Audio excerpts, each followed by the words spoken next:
10 years after burying the only man she ever loved, Sophia saw him again. Same eyes, same voice. But this time, it wasn't Ethan. Some people say time heals all wounds. They're wrong. Some wounds don't heal, they just become part of who you are. For Sophia Bennett, that wound had a name, Ethan St. Clair. They had the kind of love people write stories about. Passionate, consuming, forever, or so they thought. Until forever ended at 25, with a private jet crash that shattered Sophia's world and left her clinging to fragments of what might have been. For a decade, she lived in the spaces he left behind, running her memorial art gallery, Remembered Light, writing him letters he would never read, listening to the unfinished melody from the antique music box he had given her, a song as incomplete as their story. Then, on a rainy Tuesday morning, everything changed.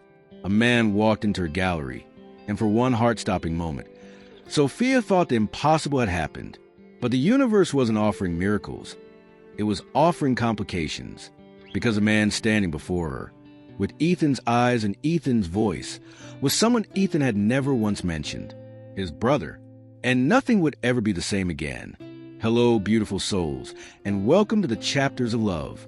If you've ever held on to someone long after they were gone, this story might just heal a piece of your heart. I'd love to know where you're watching from today. Drop your location in the comments so I can picture you there with me. Your support means everything to this channel. So if this opening has already touched your heart, please tap that like button. It helps our stories reach others who might need them. And if you're new here, subscribe and join our family of hopeless romantics and healing hearts. Every like, every subscription is a whisper saying, keep telling these stories. And I promise I will. Sophia's world of grief. Sophia's world had shrunk to the size of her gallery. Remembered Light occupied a converted Victorian townhouse 3 blocks from the ocean, its rooms filled with art that transformed grief into something tangible. Memorial sculptures crafted from the ashes of loved ones, paintings incorporating wedding rings, locks of hair, fragments of clothing, photographs that captured final moments, final smiles, final sunsets. She opened the gallery at precisely 9 a.m. each morning, brewing coffee strong enough to cut through the fog of sleepless nights. The routine never varied. Dusted displays, arranged fresh flowers beneath the gallery's centerpiece, a stained glass window commissioned after Ethan's death, and checked the appointment book for clients seeking to memorialize their own losses. You help everyone else move forward, her friend Maya often said, while standing perfectly still yourself. Maya owned the florist shop next door and supplied the gallery with fresh arrangements twice weekly. She was one of the few people who still tried to pull Sophia back into the world of the living. It's been 10 years, Soph, Maya would say, arranging lilies with practiced hands. He wouldn't want this for you. But what did it matter what Ethan would want? Ethan was gone. His body recovered from the Atlantic after his private jet went down during a storm. All that remained were memories and the small rituals Sophia had created to keep him present. The most sacred of these rituals occurred on his birthday. Each year on April 17th, Sophia closed the gallery and wrote Ethan a letter. She told him about her year, the clients whose grief had touched her, the art that had moved her, the moments when she'd almost felt whole again. She wrote about the St. Clair fashion empire that continued without him, about his parents who rarely contacted her now, about the dreams where he still visited her. She never mailed these letters. Instead, she placed them in an antique wooden letterbox that had been a gift from Ethan. For all the words we'll share over a lifetime, he'd said when he gave it to her. The irony wasn't lost on Sophia. Their lifetime had been cut brutally short. But the words continued to flow, one-sided and unheard. The letterbox sat on her bedside table, growing fuller each year. Sometimes, late at night, she would open it and run her fingers over the sealed envelopes, each one marked with a date. 10 letters, 10 years, a decade of one-sided conversation. You're punishing yourself, Dr. Winters told her during their monthly sessions. The therapist had been treating Sophia since the accident, watching her build a life around her loss rather than despite it. I'm not punishing myself, Sophia would counter. I'm honoring him. There's a difference between honoring someone's memory and being imprisoned by it. Dr. Winters would say, are you sure you know which side of that line you're on? Sophia was sure. She had built something meaningful from her grief, a sanctuary where others could process their own losses. If that meant she lived a half-life, suspended between past and present, it was a price she was willing to pay. The music box complicated things. It sat on the mantel in her apartment above the gallery, an ornate antique piece with a ballerina that had long since stopped spinning. Ethan had given it to her the week before his death, explaining that he was composing a special melody for it. "It's not finished yet," he'd said, winding the key to demonstrate the fragment of music it played. "But when it is, it will be our song, something that belongs just to us." He never had the chance to complete it. The melody remained truncated, ending abruptly mid-phrase like their relationship. Sometimes Sophia would wind it up just to hear those few notes, trying to imagine how the rest might have sounded. On the morning of April 17th, exactly 10 years after Ethan's death, Sophia woke early to write her annual letter. She brewed her coffee, settled at her desk overlooking the ocean, and began to write. "Dear Ethan, it's been a decade now. Sometimes I wonder if I'm starting to forget the sound of your laugh." The letter was longer than usual, something about the 10-year milestone making her reflective. When she finished, she sealed it in an envelope, wrote the date on the front, and went to place it in the letter box. But the box was gone. Sophia stood frozen, staring at the empty space on her bedside table. She searched her apartment frantically, under the bed, in the closet, throughout the living room. Nothing. The letter box containing 10 years of her heart poured onto paper had simply vanished. And that was only the beginning of the strange events that would unravel the carefully preserved shrine of her grief. The unexpected visitor. A week after the letter box disappeared, rain lashed against the gallery windows with unusual ferocity for April. The storm had driven away potential customers, leaving Sophia alone with the memorial pieces that had become her silent companions. She was cataloging a new acquisition, a sculpture made from the melted wedding band of a couple who had died together in their sleep after 60 years of marriage. When the bell above the door chimed, she looked up, prepared to offer her practiced smile of gentle welcome, but the greeting died on her lips. For one impossible moment, her heart forgot its rhythm. The man standing in the doorway, rain dripping from his dark coat onto the polished hardwood floor, could have been Ethan. Same tall frame, same chiseled jawline, same gray-blue eyes that had once looked at her as if she were the answer to every question he'd ever asked. But there were differences, too, visible once the initial shock faded. This man was older, his features sharper, more defined by experience. Where Ethan's eyes had danced with easy charm, this man's gaze was intense, almost severe. His posture spoke of rigid control, rather than Ethan's relaxed confidence. "I'm sorry," he said, his voice a deeper version of the one that still haunted her dreams. "I should have called first." Sophia gripped the edge of the counter, steadying herself. "The gallery is open to public," she managed. "No appointment necessary." He stepped further inside, closing his umbrella and setting it in the stand by the door with deliberate precision. "I'm not here for the art. At least, not primarily." Something in his tone, a carefully measured vulnerability, made her wary. "Then why are you here, mister?" "St. Clair," he supplied. "Alexander St. Clair." The room seemed to tilt slightly. "That's not possible," Sophia said, her voice barely audible above the rain. Ethan was an only child. A muscle tightened in Alexander's jaw. "He told you that?" She nodded, unable to form words as her mind raced through implications. Ethan had lied to her, or this man was lying now. Half-brother. Technically, Alexander continued, moving to the gallery with measured steps, examining the memorial pieces without really seeing them. "Same father, different mothers. I'm 7 years older." "Ethan never mentioned you," Sophia said, finding her voice. "Not once in 3 years together." Alexander's laugh held no humor. "That doesn't surprise me. Our father made it clear there was only room for one son in the public image of the St. Clair dynasty. Ethan was the chosen one, the golden child with the perfect pedigree. I was the reminder of our father's first marriage, the one that embarrassed him." He stopped before the stained glass window, the piece Sophia had commissioned after Ethan's death, depicting light breaking through storm clouds. Beautiful work, he said softly. Ethan always did inspire beauty. The familiar ache in Sophia's chest sharpened. Why are you here, Alexander? After 10 years of silence. He turned to face her, and for the first time, she saw uncertainty in his expression. Because of these. From inside his coat, he withdrew an envelope, then another, and another, until 7 sealed envelopes lay on the counter between them, each marked with a date in Sophia's handwriting. Her letters to Ethan. How did you? She began, her voice breaking. My mother died 3 months ago, Alexander explained. Victoria St. Clair, Ethan's stepmother. While clearing out her estate, I found these in a locked drawer of her desk. They were never buried with him, as you probably intended. Sophia's hands trembled as she reached for the letters. 7 of her 10 annual confessions, somehow intercepted and kept by Ethan's stepmother. But why would she?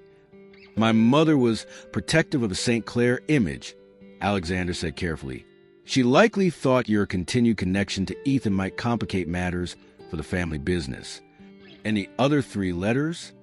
Sophia asked, her mind still struggling to process this intrusion into her most private ritual.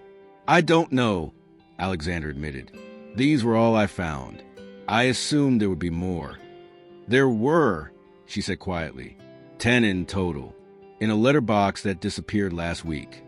Something flickered across Alexander's face. Surprise, perhaps, or concern. I had nothing to do with that, he said firmly. I only came to return what I found and to meet you. Meet me? Sophia echoed. Why? Alexander's gaze held hers, unwavering. Because I read them, Sophia. Your letters. I know I shouldn't have, but once I started, I couldn't stop. You saw parts of my brother that no one else did, not our father, not his friends, not even me. He moved closer, his presence filling the space between them with an energy that was both familiar and foreign. Your words felt like they were written to both of us. The Ethan you described, the one who loved poetry and dawn light on water, who wanted to change the family business, who gave you that music box, that's the brother I lost touch with years before he died. Sophia stepped back, overwhelmed. You had no right to read those letters. They were private. Yes, he acknowledged. And I'm sorry. But I'm not sorry I did. The rain intensified, drumming against the windows like impatient fingers. Alexander glanced at his watch, an elegant timepiece that probably cost more than Sophia's gallery made in a month. I should go, he said. I've intruded enough for one day. He turned to leave but paused at the door. That music box he gave you, he said without looking back. The one you mentioned in your 3rd letter. Does it still play? Sophia frowned. Yes, but the melody is unfinished. Ethan was still composing it when he... I know how it ends, Alexander said quietly, his hand on the door. I always have. And then he was gone, leaving Sophia with 7 returned letters, 1,000 new questions, and the unsettling feeling that the carefully preserved shrine of her grief had just been irreparably altered. Alexander returned 3 days later, ostensibly interested in a glass sculpture that transformed light into fractured rainbows. He studied it with the practiced eye of a collector, asking intelligent questions about the artist's technique and inspiration. But Sophia wasn't fooled. You don't actually want to buy this piece, she said when the only other customer had left. Alexander's mouth curved into a half-smile that was nothing like Ethan's open grin. What makes you say that? Because you haven't looked at the price tag once, and you keep glancing at the photograph on my desk. The photograph showed Sophia and Ethan on a sailboat, laughing into the wind. It was one of the few personal items she kept in the gallery. You're observant, Alexander conceded. But I am interested in art, just not necessarily this piece. He began visiting regularly after that, once a week, always with a plausible excuse. He needed art for the St. Clair corporate offices. He was interested in commissioning a memorial piece for his mother. He had a client who collected glass art. Sophia found herself simultaneously dreading and anticipating these visits. Alexander was a living reminder of everything she had lost, yet he also offered glimpses into parts of Ethan's life she had never known. He was different as a child, Alexander told her one rainy afternoon as they sat in the small office behind the gallery. Sensitive, creative. Our father couldn't understand him. That's not the Ethan I knew, Sophia said, pouring tea into delicate cups that had been a gift from a grateful client. He was confident, charming. Everyone loved him. Everyone except our father, Alexander replied, his fingers tracing the rim of his cup. Victor St. Clair doesn't tolerate weakness, and he considered Ethan's artistic tendencies a weakness. So Ethan learned to hide them, to become what our father wanted. And you? Sophia asked, studying the man across from her. What did you become? Alexander's expression hardened. The invisible son. I was too much like my mother, too analytical, too serious.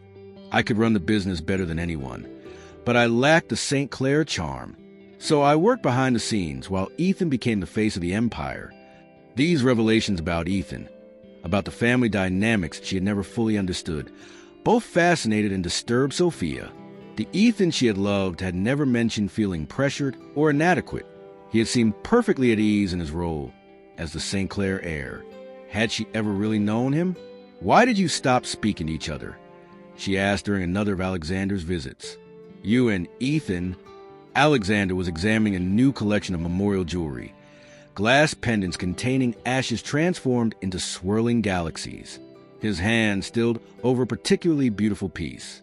It wasn't a single moment, he said finally. More slow drift apart.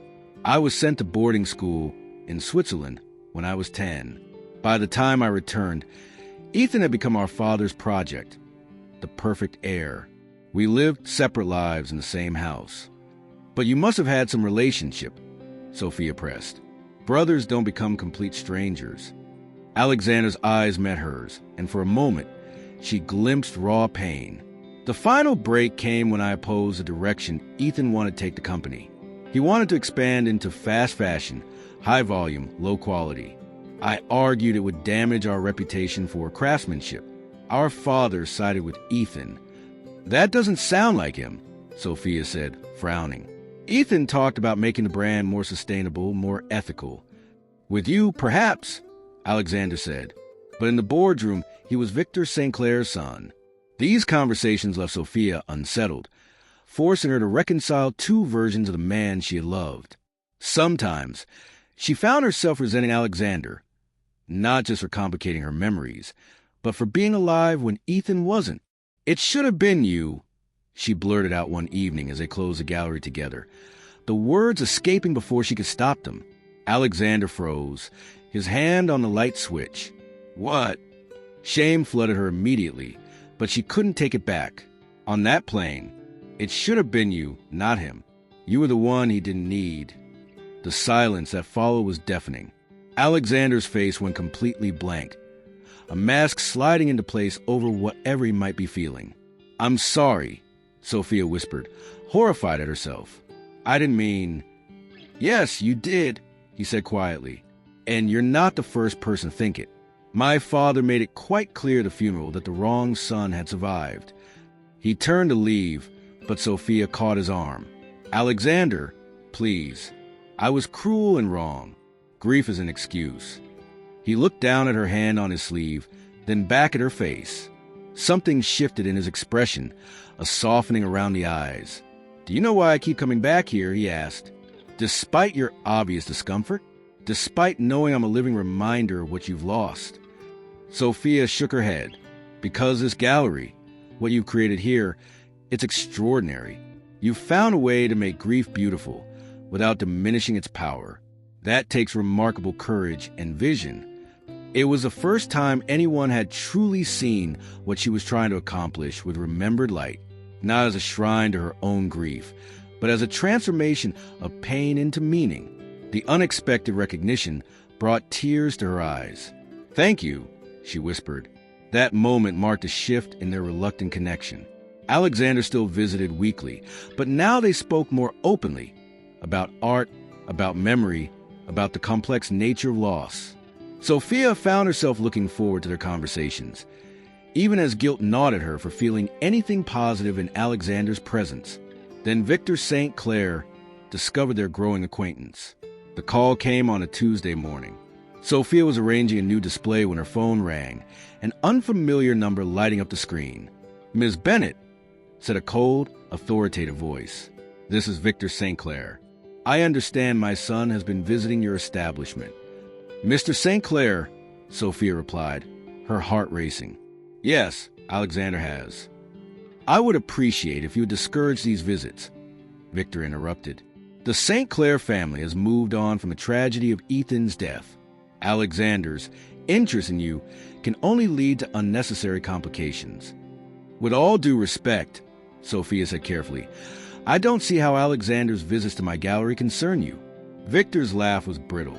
"My dear, everything my sons do concerns me. Alexander may think he's independent, but he remains a St. Clair, and St. Clairs do not form attachments to the past." The implication was clear. Sophia was the past, a relic of Ethan's life that should remain buried with him. "I'll be sure to pass along your concerns," she said stiffly before ending the call. When Alexander arrived that afternoon, she told him about his father's intervention. His expression darkened, but he didn't seem surprised. "Victor has always excelled at controlling narratives," he said.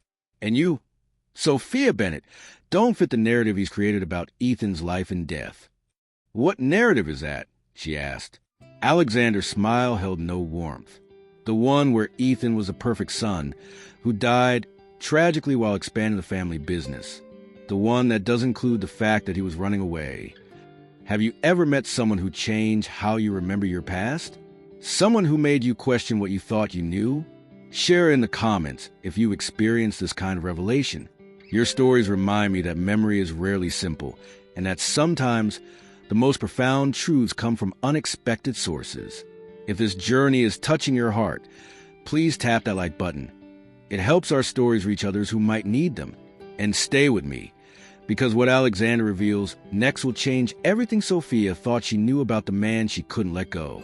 "What do you mean, running away?" Sophia demanded, but Alexander shook his head. "Not here," he said, glancing around the gallery where a couple was examining a memorial sculpture. "Is there somewhere more private we can talk?" Sophia hesitated, then made a decision that would alter the careful boundaries she'd maintained for a decade. "Yes, come with me." She led him up the narrow staircase at the back of the gallery to her apartment above. As they reached the landing, she paused, her hand on the doorknob. "There's something you should know," she said quietly.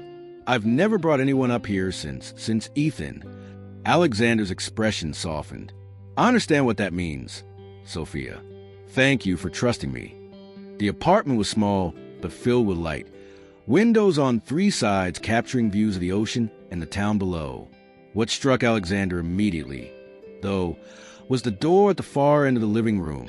Unlike the rest of the apartment, which was painted in soft coastal blues and greens, this door was a deep burgundy, the exact shade of the St. Clair Fashion House logo. "Is that?" he began. "Ethan's studio," Sophia confirmed. "I've kept it exactly as it was." She crossed to the burgundy door, produced a small key from her pocket, and unlocked it. The door swung open to reveal a room that seemed frozen in time. Sketches covered the walls, fashion designs, architectural drawings, and landscapes that revealed a talent far beyond what Alexander had expected. A drafting table stood by the window, still littered with pencils and charcoal. A guitar leaned in one corner, gathering dust. And on a small desk, prominently displayed, sat the music box Sophia had mentioned in her letters. Alexander moved toward it as if drawn by an invisible force. The box was ornately carved mahogany with mother-of-pearl inlay, clearly an antique of considerable value. "May I?" he asked, his voice unusually hesitant. Sophia nodded, watching closely as Alexander carefully lifted the lid. The ballerina inside began to turn. The first notes of the melody filled the room, delicate, haunting, and abruptly unfinished. Alexander closed his eyes, listening intently.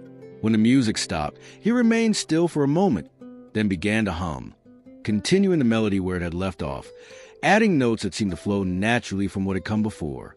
Sophia gasped, "How do you know that?" Alexander opened his eyes, something like wonder crossing his face. "Because I wrote the first half of it. When we were children." He gestured to the music box. "This belonged to our grandmother. Ethan and I used to play with it during summers at her estate in the Berkshires. We were different then, closer. I don't understand, Sophia said, sinking onto the small sofa that faced a desk. Ethan told me he was composing this melody for me. That would be our song. Alexander's expression tightened. Of course he did. He sat beside her, careful to maintain a respectful distance. Sophia, there's something you need to understand about Ethan. He wasn't deliberately cruel or dishonest, but he had a habit of rewriting reality to suit the image he wanted to project. You're saying he lied to me, Sophia said flatly. I'm saying he created stories that made people love him, Alexander replied. It was a survival mechanism he developed to deal with our father. Victor demanded perfection. So Ethan learned to present perfection, even when it meant borrowing from others or embellishing the truth. Sophia stood abruptly and moved to the drafting table, running her fingers over Ethan's sketches. Why should I believe you? You barely knew him as an adult. Look at the signature on those sketches, Alexander said quietly. Sophia frowned, examining the corner of the nearest drawing, a stunning design for an evening gown. The signature read ESC and ASC. We collaborated on design sometimes, Alexander explained. I had the technical knowledge of construction and materials. Ethan had the vision, the flair. Together, we created pieces that neither of us could have made alone. But he never mentioned you, Sophia insisted, though doubt had begun to creep into her voice. Not once in 3 years. Because acknowledging me would have meant acknowledging he wasn't solely responsible for his successes, Alexander said. Our father had convinced him that was weakness. Sophia turned back to the music box, winding it again to hear the truncated melody. Would you show me how it's supposed to end? Alexander hesitated, then nodded. He moved to the guitar in the corner, dusted it off, and began to tune it with practiced hands. You play? Sophia asked, surprised. Another thing we shared, he said with a sad smile, though Ethan was always better. When the guitar was tuned, Alexander began to play. First the familiar notes in the music box, then continuing into a melody that was both melancholy and hopeful, building to a resolution that brought unexpected tears to Sophia's eyes. It's beautiful, she whispered when he finished. It was meant to be, Alexander said, setting the guitar aside. Our grandmother used to say that all good music tells a story. This one was about finding your way home after being lost. Something shifted in Sophia's chest. A loosening of the tight grip grief had maintained for a decade. For the first time, she was seeing Ethan not as a perfect, lost love she had enshrined in memory, but as a complex, flawed human being who had kept secrets and told beautiful lies. I feel like I'm meeting him again, she said softly. A different version of him. That's not necessarily a bad thing, Alexander replied. Real people are more worthy of love than idealized memories. Their eyes met, and Sophia was struck by how different Alexander's gaze was from Ethan's. Deeper somehow, more patient, seeing her completely rather than reflecting her back to herself. The moment stretched between them, charged with something neither was ready to name. Outside, thunder rumbled as a storm that had been threatening all day finally broke. I should check the gallery, Sophia said, breaking the tension. The roof leaks when it rains as hard. They descended to find water, indeed, seeping through a corner of the ceiling. Together, they moved artwork to safety and positioned buckets to catch the drips. The shared crisis created an unexpected intimacy, passing towels, working in wordless coordination, laughing when a particularly large drip splashed them both. When immediate danger had passed, they found themselves standing close in the dimly lit gallery, rain lashing the windows and thunder shaking the old building's foundations. Thank you, Sophia said, suddenly aware of Alexander's proximity, of the warmth radiating from him in the chilly room. For helping with the leak? He asked, his voice low. For the truth, she replied, even though it hurts. Alexander reached up, hesitating before gently brushing a strand of hair from her face. Truth usually does. The electricity flickered, then went out completely, plunging them into darkness broken only by occasional flashes of lightning. In one such flash, Sophia saw Alexander's face, no longer Ethan's brother but simply himself, his expression open and vulnerable in a way she hadn't seen before. She found herself leaning toward him, drawn by something that had nothing to do with memory or grief. Their lips were inches apart when another crash of thunder startled her back to awareness. "I can't," she whispered, stepping away. "I'm sorry, but I can't." Alexander didn't follow, didn't press. He simply nodded, respecting the boundaries she'd drawn. "I understand," he said. "Some storms take time to pass." But as he left her standing alone in the darkness, Sophia wasn't sure which storm frightened her more, the one raging outside or the one beginning to build within her heart. 3 weeks after the storm, an invitation arrived at Remembered Light. Embossed on heavy cream cardstock with the St. Clair logo in burgundy foil, it requested Sophia's presence at the annual St. Clair Legacy Gala, a prestigious fashion event that celebrated the brand's heritage while unveiling new designs. Sophia stared at the invitation, perplexed. She hadn't attended since Ethan's death, though she'd received perfunctory invitations the first few years. This one, however, included a handwritten note. "Your presence would honor both Ethan's memory and our future direction.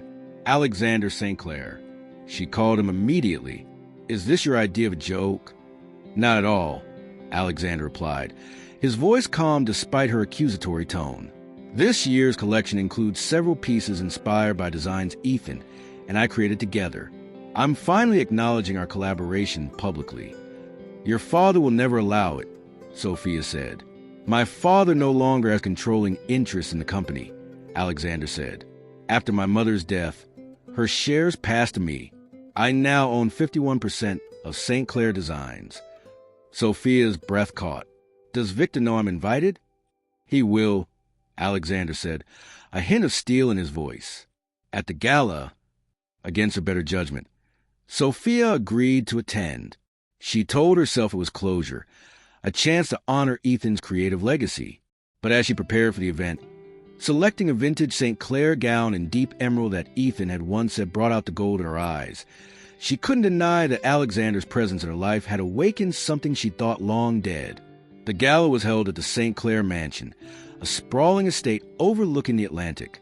As Sophia's car approached the illuminated drive, memories threatened to overwhelm her, arriving here with Ethan for first time, nervous to meet his family, dancing with him on the terrace under summer stars.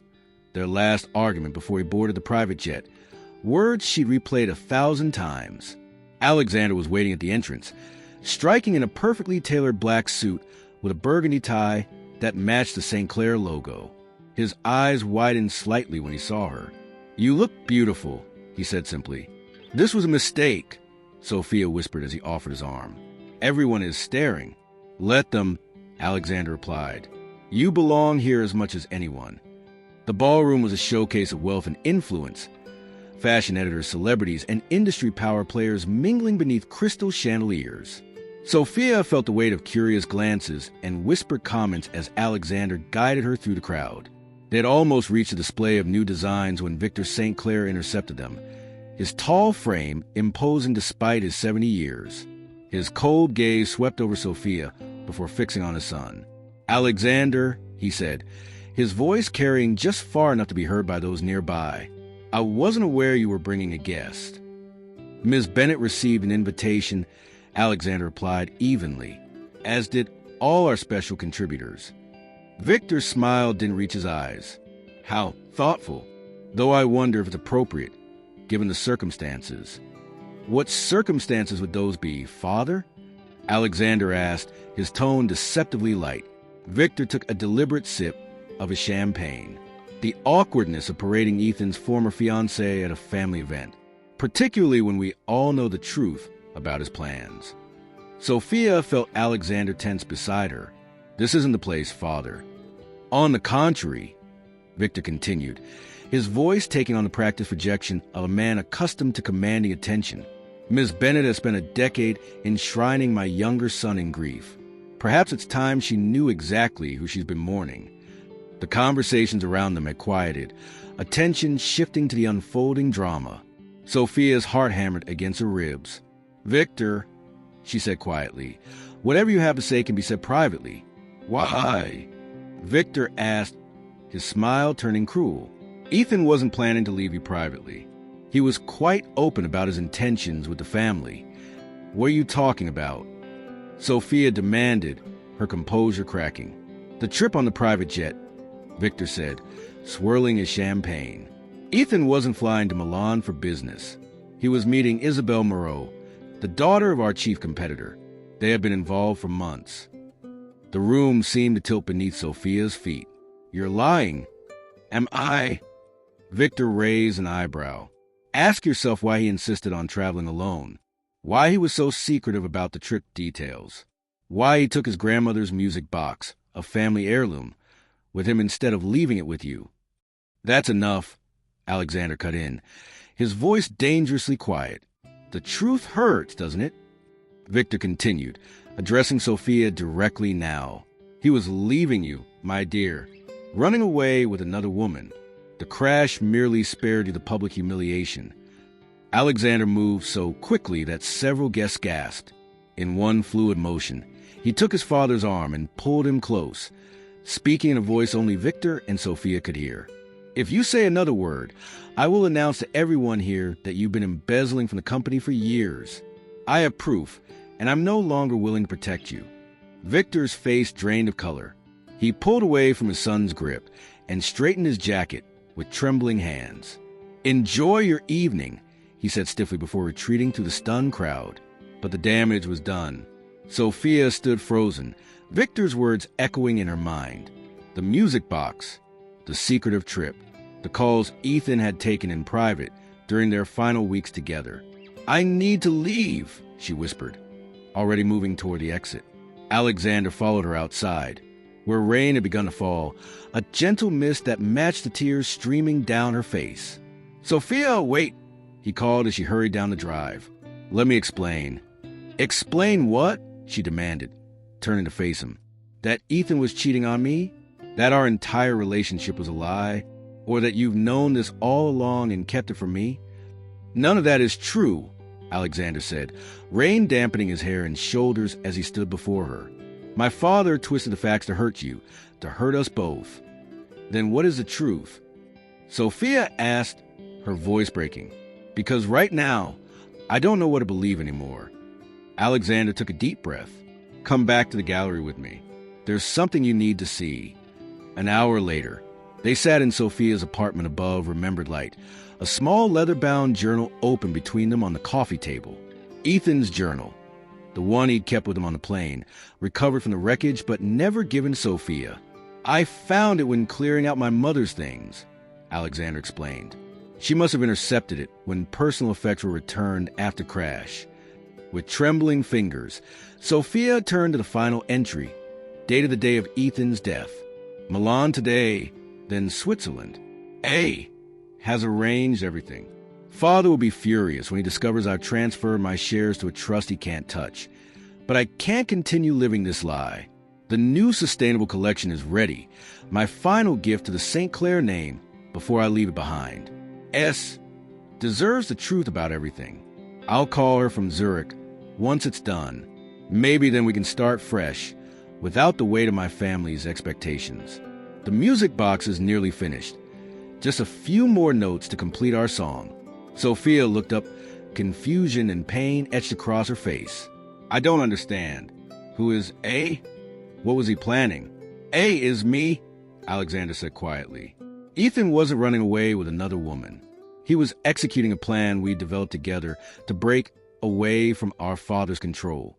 The meeting in Milan was with Isabel Moreau, yes, but as a business partner for a new sustainable fashion venture, not a lover. But why didn't he tell me?" Sophia asked, her voice small. "To protect you," Alexander explained. "Our father can be vindictive. Ethan wanted everything legally secured before bringing you into it. The music box was meant to be a symbol of your new beginning together." Sophia closed the journal.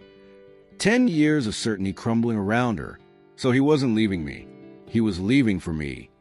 "Yes," Alexander said simply. The realization broke something open inside her. Grief transforming into a different kind of pain, one tinged with a bitter knowledge of what might have been. "All this time," she whispered, "I've been preserving a version of him, of us, that wasn't even complete." Alexander moved to sit beside her, close but not touching. Ethan loved you, Sophia. That part was real. But he was also a St. Clair, raised to keep secrets, to present perfect facades. He thought he was protecting you. Like you've been protecting me? She asked, meeting his gaze. By keeping this from me until now? I wasn't sure you were ready to hear it, he admitted. And selfishly, I was afraid. Of what? That once you knew the truth about Ethan's plans, you'd only love him more. That his noble intentions would make your grief even more untouchable. The honesty in his voice, the vulnerability, undid her final defenses. Sophia reached for him, her hand finding his cheek in a touch that acknowledged everything unspoken between them. I will always love Ethan, she said softly. But I've been loving a memory, a ghost. You're here, Alexander, real and flawed and honest in ways he never could be. Their first real kiss tasted of rain and tears and tentative hope. Not a betrayal of the past, but an acknowledgement that life continues, that hearts can heal and learn to beat in new rhythms. When they finally broke apart, Sophia rested her forehead against his, breathing in the possibility of a future she hadn't allowed herself to imagine for 10 long years. I'm terrified, she whispered. So am I, Alexander admitted. But I think that means we're finally living again. After the night of revelations, Sophia and Alexander agreed to take time apart, not as a rejection of what had begun between them, but as respect for its significance. Some transformations require space to complete themselves. I need to understand who I am without grief as my compass, Sophia explained as they stood at her door. For 10 years, loving Ethan has been my identity. I don't know who I am beyond that. Alexander nodded, understanding in his eyes. And I need to be certain that what I feel for you isn't just another way of connecting to my brother. They agreed on 1 month. 30 days to process, reflect, and decide if what they felt was strong enough to build upon. For Sophia, those days became a gradual awakening. She began by opening Ethan's studio, not to preserve it, but to truly see it. She examined each sketch, each note, each artifact with new eyes, recognizing both the talent she had loved and the deception she had overlooked. She didn't dismantle the space, but she stopped treating it as a shrine. At Maya's urging, she accepted an invitation to curate a special exhibition at the Regional Art Museum, Transformations, Art as Healing, featuring works from Remembered Light alongside pieces from other artists who work with themes of loss and renewal. You're different, Maya observed as they selected pieces for the exhibition. Lighter somehow. I'm letting go, Sophia replied, not of love, but of perfect, unchangeable grief. On the anniversary of Ethan's death, a date that had always been marked by ritual mourning, Sophia did something different. She took the wooden letter box, now returned to her through mysterious means, though she suspected Alexander's involvement, and sat at her desk overlooking the ocean. She began to write, but not at Ethan. This time, she wrote to herself, Dear Sophia, for a decade, you've written to a ghost, preserving a love that ended too soon. You've built a life around absence, around what might have been. There's beauty in that loyalty, but also a kind of hiding. The truth about Ethan, complicated, flawed, human, doesn't diminish what you shared, but it does free you from the perfect prison of idealized love. He was not a saint or a villain. He was a man trying to find his way, just as you are trying to find yours. It's time to stop writing to the dead, to stop living in the spaces between grief and memory. The gallery you created helps others transform their pain into meaning. Perhaps it's time to allow yourself the same grace. Love doesn't end. It changes. It grows. Sometimes it needs to be released back into the universe to make room for new light. You are allowed to be happy again. Sophia. She sealed this final letter and placed it in the box with the others. Then she closed the lid, acknowledging that this chapter of her life was complete. Meanwhile, Alexander faced his own reckonings. The confrontation with his father had precipitated Victor's resignation from the company board, leaving Alexander fully in control of St. Clair Designs for the first time. He used this authority to launch the sustainable collection Ethan had designed, crediting their joint work publicly and establishing a foundation in Ethan's name to support young designers focused on ethical fashion. But his most personal project remained private. In the music room of the St. Clair estate, Alexander worked to complete the melody from the music box, expanding into a full composition that honored both what had been and what could be.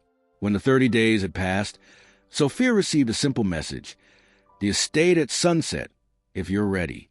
The St. Clair mansion looked different in the golden light of evening, less imposing, more wistful.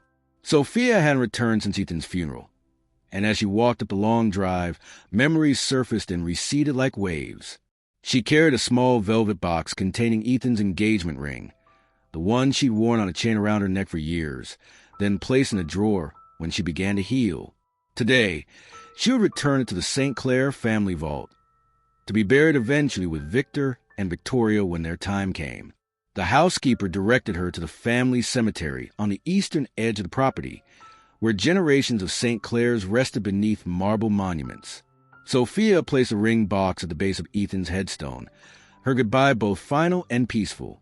"Thank you," she whispered, "for everything you were and weren't, for the love we shared and the future I can now imagine." As she turned to leave, notes drifted through the evening air, a melody she recognized immediately, though fuller and more complex than the music box version. She followed the sound to a small stone building near the main house that she'd never entered during her time with Ethan. Inside, Alexander sat at a grand piano, his fingers moving across the keys with surprising grace. The melody he played was the one from the music box, but completed, the story of being lost and finding home transformed into something that acknowledged pain while embracing possibility. He didn't stop playing when she entered, but his eyes found hers, a question in them that needed no words. Sophia moved to stand beside the piano, watching his hands create beauty from what had been broken. When the final notes faded, Alexander spoke. "I thought about trying to fix the music box, to make it play the complete melody. But then I realized, perhaps some things aren't meant to be fixed. Perhaps they're meant to become something new instead." Sophia understood. She wasn't fixing her broken heart. She was allowing to become something different, scarred but stronger, capable of loving again. "I returned his ring," she said quietly. Alexander nodded. "And I finished our song." "Our song?" she asked. "Yes," he said, standing to face her. "Not Ethan's and mine. Not Ethan's and yours. Ours, yours and mine, if you wanted to be." Sophia took a step toward him, the distance between them both physical and symbolic. "I'm not the same person I was a month ago." "Neither am I," Alexander replied. "That's rather the point." In the golden light streaming through the windows, Sophia made her choice. She closed the remaining distance between them, her hands finding his face in a touch that was both an ending and a beginning. "I want to hear our song again," she whispered. Their eyes met in perfect understanding. This wasn't about forgetting the past or pretending it hadn't shaped them.